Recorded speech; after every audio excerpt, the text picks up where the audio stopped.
I didn't plan for her to become the one thing I couldn't stop thinking about. It started with something simple. Just me standing in my father's old apartment, staring at the peeling paint and the leaky faucet he never got around to fixing. She lived across the hall. Ms. Rahman. Late 40s, maybe, though the way she carried herself made age feel irrelevant. She knocked that morning with a hesitant smile and asked if I needed any help. I should have said no, but I didn't. Her presence filled the room quietly, like sunlight creeping through curtains. She wore a soft blue blouse and jeans, casual but graceful. And when she leaned down to inspect the faucet with me, I caught the faintest scent of jasmine. My chest tightened in a way I wasn't ready to admit. "I could call a plumber," she offered, crouching beside me. I shook my head. "I can handle it. Just not sure where to start." Her laugh was low, warm, and it lingered longer than I expected. "That sounds familiar. I don't know why, but I wanted to impress her. Maybe it was the way she tilted her head when she listened, or the patience in her eyes that made me feel like I wasn't just some kid struggling with a wrench. She watched me fumble, then finally slid closer, her fingers brushing mine as she reached for the handle. Neither of us moved away. The apartment was too quiet. The drip of the faucet was the only sound until she spoke again. "You look a lot like him, you know? Your father." I froze, the wrench slipping slightly. "That a good thing?" She didn't answer right away. Her gaze lingered on my face, softer now. "Depends on what you do with it." I swallowed, heat crawling up my neck. She turned back to the sink, but the air between us had changed. My thoughts spun. Why did her words feel like more than casual conversation? We got the faucet working after a few awkward tries, water finally running smooth instead of dripping. She leaned back on her heels, satisfied, while I just watched her. The way a strand of hair fell loose from her bun. The way her lips curved, half smile, half secret. "You did well," she said, meeting my eyes. "I had help," I replied, my voice lower than I meant. Pause stretched. She didn't look away. And for the first time, I noticed the faintest tremor in her hand as she set the wrench down. I should have thanked her, should have stood and let her go. But instead, I heard myself say, "You don't have to leave yet."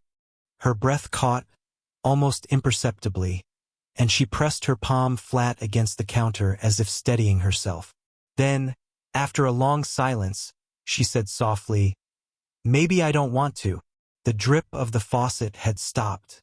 But in that stillness, something else had started. The moment stretched, heavier than it should have been. She hadn't moved away. Neither had I. And the silence between us felt like it belonged to someone else. Not two neighbors fixing a faucet, but two people standing on the edge of something they weren't supposed to touch. I tried to play it off, grabbing the rag and wiping the counter just to have something to do with my hands. But I couldn't stop noticing the details. The faint line at the corner of her mouth that deepened when she half smiled. The way her blouse clung just enough when she leaned against the counter. The small sigh she gave like she was carrying more than she let on. Dangerous, I thought. She was too old for me, too tied to memories I wasn't sure I wanted to dig up. She knew my father.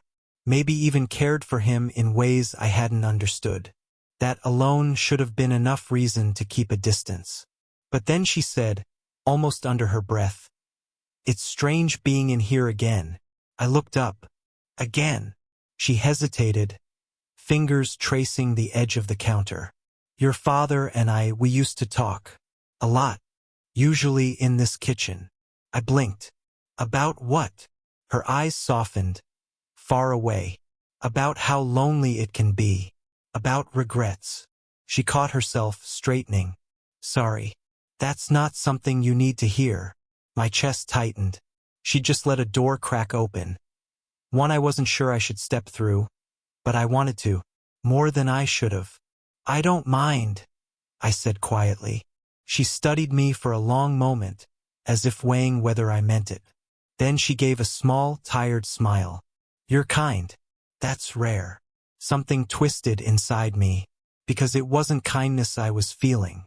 Not exactly. It was hunger I didn't know how to name. I leaned against the opposite counter, needing space but not actually taking it. "You shouldn't say things like that," I murmured before I could stop myself. Her brows lifted, curious. "Why not?" "Because I'll believe you," I thought. "Because I already do." Instead, I shrugged, pretending casual. "People might get the wrong idea."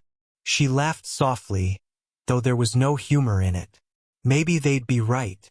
The words hit harder than I expected. My throat went dry.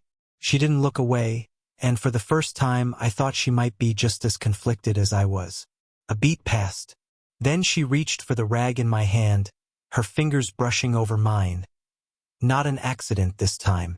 "You've done enough here," she said softly, her voice lower now, carrying something unspoken. "But would you stay a little longer? Just to talk?" The rag slipped from my grip. My pulse kicked hard. And before I could find the right answer, I realized I didn't want to. I should have left then. She'd asked me to stay, and every instinct told me it was a bad idea. But I didn't move. We sat across from each other at the small kitchen table, the faucet fixed, the silence louder than any conversation. She poured tea into 2 mismatched mugs, her hand steady now, though I noticed the faint tremor when she slid mine across the table. "It's silly," she said finally, her eyes fixed on the steam. "I haven't had anyone sit here with me in months." I looked at her too long before replying. "Doesn't sound silly to me." She smiled, small but real, and something inside me loosened. I should have changed the subject, but instead I said, "You don't have to be alone, you know?" Her gaze lifted sharply, meeting mine. The air shifted. She opened her mouth, then closed it again, as though she'd almost said something she wasn't supposed to. My pulse thudded. I wanted to ask what she'd been about to say, but the words stuck in my throat. Instead, I reached for the mug. Our fingers brushed. Neither of us pulled away this time. That's when her phone rang. Loud, sharp, cutting straight through the moment. She flinched, snatching it up quickly, but didn't answer. Just stared at the screen until it went dark again. "You're not going to pick up?"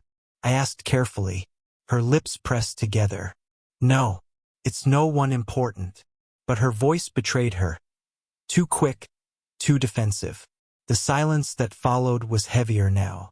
I leaned back, trying to build distance, but my chest felt tight. Dangerous, I thought again. She was older, she'd known my father, and clearly there was more in her past than she wanted to admit. I told myself to cool it, to stop looking at the way her hair had come loose from its bun, or how her blouse gaped just slightly at the collar when she leaned forward. But the more I tried not to notice, the harder it was to breathe. She set the phone face down, then glanced at me with a faint smile that didn't quite reach her eyes. "You must think I'm ridiculous, dragging you into this, making you sit here listening to me." I shook my head, my voice lower than I meant. "I don't think that at all." A pause. Then she reached across the table, her fingertips grazing my wrist. It was the lightest touch, barely there, but my whole body went still. Her eyes searched mine. "You should probably go," she whispered, though her hand lingered. I swallowed hard. "Do you want me to?" The question hung between us, too heavy, too dangerous. She didn't answer right away, and in that silence I realized I was leaning forward, just enough that if either of us moved another inch, there'd be no going back. Her fingers still rested lightly on my wrist, warm against my skin. Neither of us moved. "You should go," she whispered again, though the words lacked conviction. I forced a shaky breath. "Do you really want me to?" Her eyes flickered, searching mine as if I'd asked something she wasn't ready to answer. Finally, she pulled her hand back, slow, reluctant. The loss of contact felt sharper than it should have. "I don't know what I want," she admitted, her voice breaking just enough to show the truth. Something in me cracked at those words. I'd never heard her sound so unguarded. All this time she'd been careful, composed, older and wiser. Now she looked a human, fragile even. "You don't have to figure it out right now," I said softly. She gave a humorless laugh. That's easy for you to say. You're young. You can afford to make mistakes. Her gaze dropped to the mug in her hands, fingers tightening around it. I can't. I wanted to tell her she was wrong, that maybe she deserved to want something reckless for once. But the words caught in my throat. Instead, I just said, "It doesn't feel like a mistake to me." Her head snapped up, eyes locking onto mine. The room seemed smaller then, the distance between us measured only in heartbeats. "Careful," she said, but her voice had softened. "I mean it," I pressed, leaning slightly forward. "You think you're the only one scared? I haven't been able to stop thinking about you since the first time we talked." The admission hung in the air, too raw to take back. Her lips parted, but no sound came. She looked at me as though she wanted to say the same, and couldn't. Then came a knock at the door. Sharp, jarring. She flinched, standing too quickly, the chair scraping against the tile. I rose too, heart hammering, but she lifted a hand. "Don't. Just stay here." She crossed the room, glanced through the peephole, and then didn't open it. The knocking stopped after a few seconds, leaving only the echo of our breathing. When she turned back to me, her face was pale, conflicted. She leaned against the door, her shoulders sagging. "I can't do this," she whispered. The words stabbed, but I stepped closer anyway. Close enough to see the shine in her eyes. Close enough to feel the tension humming between us like a live wire. "You don't have to," I said quietly. "Just tell me one thing." She blinked, voice barely audible. "What?" I swallowed, my chest tight. "Do you want me here?" Her breath caught. She didn't answer. She just stared at me, the silence so loaded it felt like the air itself might break. She didn't answer my question. Not with words. Just that silence, sharp as a blade. I thought I'd lost her, that she'd finally push me away for good. But then, almost too softly to hear, she said, "You shouldn't remind me of him so much." The words froze me. Him. Her eyes shimmered with something complicated. Regret. Maybe even shame. "Your father." I stepped back as if the air had shifted. You and my father." She cut me off, shaking her head quickly. "No, not like that. Not the way you're thinking." She pressed a hand to her chest, breathing unsteady. "We were close, yes, but nothing ever happened. Not really. Just long talks, late nights. Things we both pretended meant nothing." I swallowed hard, my mind racing. "So why does it matter now?" She looked at me then, finally dropping the walls I'd been circling since the day we met. "Because when I see you, I remember how much I wanted to say yes back then. How many nights I told myself no." My heart thudded. The ground beneath me felt unsteady. She wasn't just admitting a history. She was confessing a piece of herself she'd hidden for years. "So I'm just a reminder?" I asked, voice rougher than I meant. Her lips parted, then closed. She stepped closer instead of answering, her hand brushing my arm. "You're more than that. Too much more. And that's what scares me." The admission stole my breath. She was afraid, not of me, but of herself. Of the line we were towing and what crossing it would mean. Before I could respond, her phone buzzed again on the counter. This time she didn't reach for it. She just stared at me, almost defiant. "He called me too," she whispered. I frowned. "Who?" "Your father." Her voice broke. "Yesterday." The revelation slammed into me. "You mean he still—" "He wanted to see me," she admitted, eyes brimming. "Said he missed having someone to talk to. I told him no. And then you showed up at my door this morning." A storm raged inside me. Jealousy, confusion, the ache of wanting her despite everything. "So I'm what? A replacement?" She shook her head fiercely, stepping close enough that I could feel her breath. "No. You're the risk I couldn't take back then. And now you're standing here asking if I want you to stay. And I don't know how much longer I can keep saying no." The words left me raw, breathless. I didn't trust myself to speak. She searched my face, her hand trembling as it rose just enough to hover near my cheek.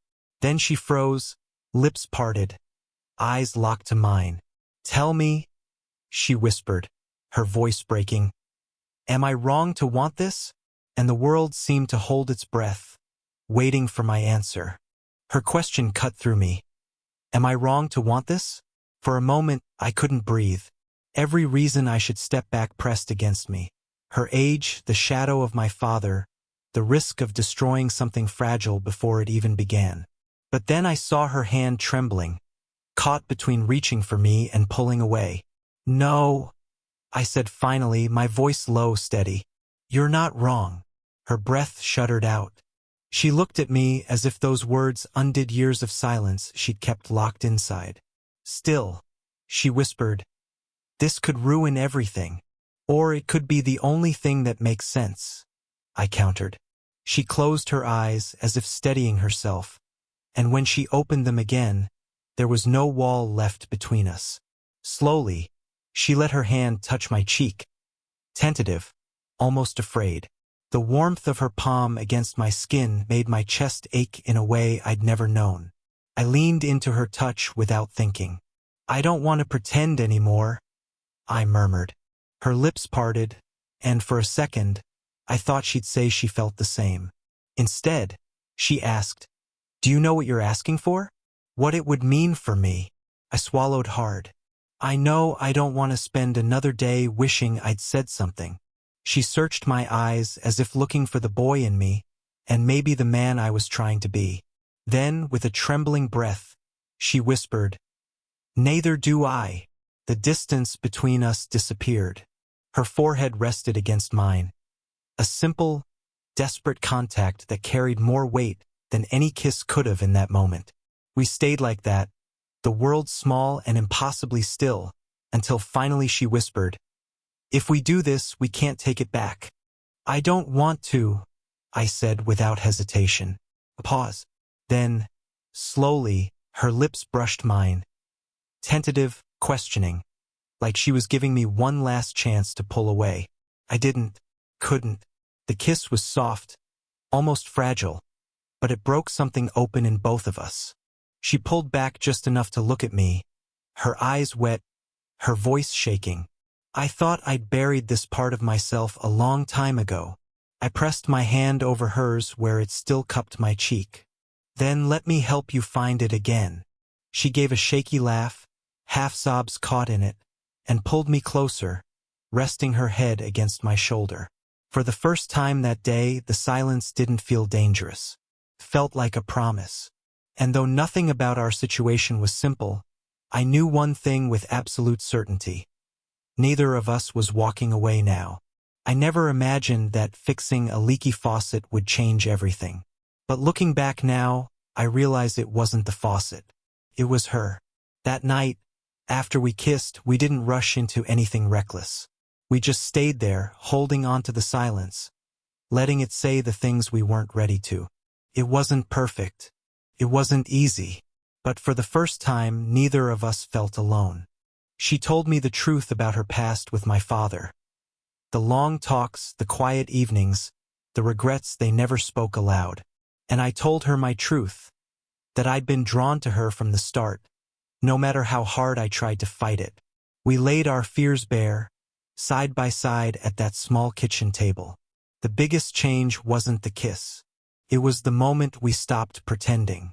She wasn't just my neighbor, and I wasn't just the son of a man she once confided in. We were two people standing at a crossroads, both terrified, both choosing not to run. It wasn't about replacing anyone. It wasn't about filling a void. It was about being seen, fully honestly, for the first time in a long time. I know some would call it wrong, too complicated, too risky. But when she looked at me, really looked, I realized that the riskiest thing of all would have been walking away. So we didn't. In the weeks that followed, we learned each other's rhythms. The way she hummed absent-mindedly while making tea. The way I lingered at her door before leaving, never wanting to go. There were still moments of doubt, times when the past tried to pull us back. But every time we chose to step forward together. And maybe that's the real lesson here. Sometimes life doesn't give you the perfect timing or the perfect situation. Sometimes it gives you a choice to stay guarded in regret or to take the leap into something terrifying and real. We chose real. And I'll never forget the way she smiled when she finally said, "I don't regret this. Not anymore." So if you're listening, maybe you know what it's like to carry regrets. Maybe you've had someone who made you feel seen again, even when you thought that part of your life was over. If so, maybe this story reminds you that it's never too late to choose something real. Did you enjoy the story? What kind of stories would you like to hear next? 2.